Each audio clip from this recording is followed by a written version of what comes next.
like the 9-year MLB veteran Chris Coghlan, 2016 World Series champion and friend of the program. Chris, always good catching up with you, and we talked about it with Hawk and Jake yesterday. This atmosphere, how unbelievable is this, especially this time of year? Man, it's sick. I was telling my buddy Junior, I was like, man, you don't get any better than this. You get October. How gorgeous is this weather? I don't remember it ever being this sexy in October. Yeah.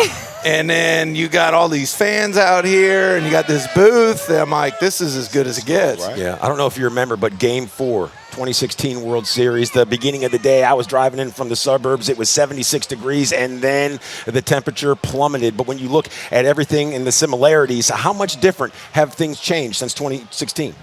Oh, man, from the weather here? Yeah, not just the weather, but just how the fans and everything interacts. There was scaffolding out front last time. I think everything's so different. I mean, I'm looking at this building right here. I went and saw Hawk. I hadn't seen him in a minute. Right. Good peeps. I was with him in Miami before he was here. And awesome dude, salt of the earth. And he's like, come meet me over here. I'm like, bro, I don't know where anything is anymore. So the amount of development that's going on here for the fans, the statues, all the placement, I mean, it's as good as it gets. And then it just attracts the fans, the culture, the heritage, and then players come back, and it's just it's a unique brand, unique club and organization. It's cool to be a part of. Your impressions of what you saw in Game 1, this team, and what they're bringing this time of year? I thought it was great. You know, it's a grinder. I actually hold the belief that the Padres, you know, it's just going to be a grinded out series. I mean, all of them are. Yeah. But, man, they have pitching. They got bullpen. They got a top of the lineup. You know, they got some superstar players. I thought the Cubs played so well. Pivotal moment. I think it was the third inning. Guy on third base, no outs. We shut them down, stop them. Dansby makes 2 big plays in the field. You know, we pop him for a homer. I mean, he was Pavetta. I was with who was I with? Phillies, and he was a rookie. And I'm like, there, right? Well, he throws that four-seam fastball right at your chest, and it's hard. And he's got a 12-6 curveball. Hard to match the planes with him, and he was punching tickets. Yeah. And then he missed, and we clapped him twice. And I'm like, bro, this is great, dude. I was in the stands. I was hyped, you know. And then obviously it was a big by Nico to get that. We had the pass ball. They walk, get to third. He hits a sac fly. We bunted over. You know, it was just fundamental, clean game. I thought they did a great job against a pitcher who was on in the opposing team. Yeah. Okay, so you were in the stands yesterday. Describe what it was like to get to experience that as a fan. It was great. I was telling my wife, I was like, you got to do this all the time? She's like, yeah. And I go, now I know why you miss it probably more than I do. This is great. You chill, you have back, you get, you had a beer, you got to relax, you got to watch everybody do their thing. I mean, I definitely would much rather be playing than watching. Sure. That never goes away, but you got to get with reality. And it was great as a fan. And I'm like, man, this is what you love. We always talk about that Game 1 win, right? When you win that first one, you put it in the bank, you go, okay, well, how hard is it to close out a team? Oh, it doesn't matter what game. Right. To close anyone out is good. I say in 3-game set, Game 2 is the most pivotal game for me. Because you get Game 1, okay, tides change, you got a little pressure on Game 2, and your back's against the wall if you're losing, and if you're winning, you're like, man, we got one more. Well, if Game 2 goes down and you lose, that third game, now the pressure changes to the first team, the media, everybody's like, man, don't choke this away, don't do this. And so that second game is really tough. It's a big swing game for me on a 3-game set.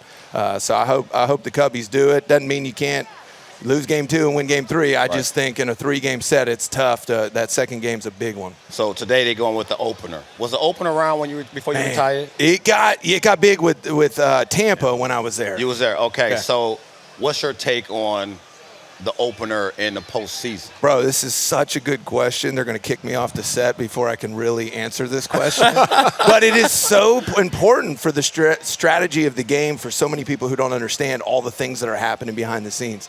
I'm really interested to see what Council does. Postseason, I thought it was really interesting. There's so many things that I don't know because I'm not on the inside, but I wonder because you're like, okay, Imanaga, he's got so much stuff. tough last 8 games, giving up 3 runs usually and then shuts them down. You saw Counsell say a couple comments about, hey, we need to do a little bit to protect him, on the first inning. You throw Kittredge, who just threw against the top of the lineup last night, and you're like, okay, can I get these 3 first out? Maybe it's Imanaga that comes in. You guys probably know more than I do. We don't know either. Yeah. So it's like, okay, if Assuming. Imanaga comes in, faces the bottom half, I would really be interested. Is he going to face the top half? Is Counsell going to look at the top half coming around as a 3rd inning, so it's okay for him to face the top half? Yeah. Or is he going to look at it like, well, I didn't want him to face the first one. I'm only going to throw maybe an inning and 2/3. We have 2 long relievers in the bullpen. How's he going to use those 2 guys? When are they going to enter? Is he saving them? Is he going to throw Ray tomorrow? Or is he going to throw, Talion tomorrow? And then Seville, when does he come in? So I think he loves it because he's that type of manager that thinks on multi-levels at different times, and he can handle it.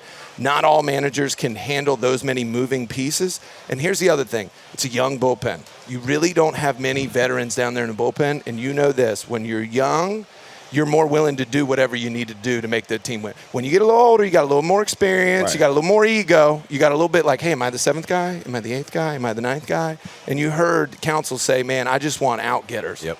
He's got the right bullpen to get out-getters for the experience, in my opinion. Nice. Have you seen Wedding Crashers?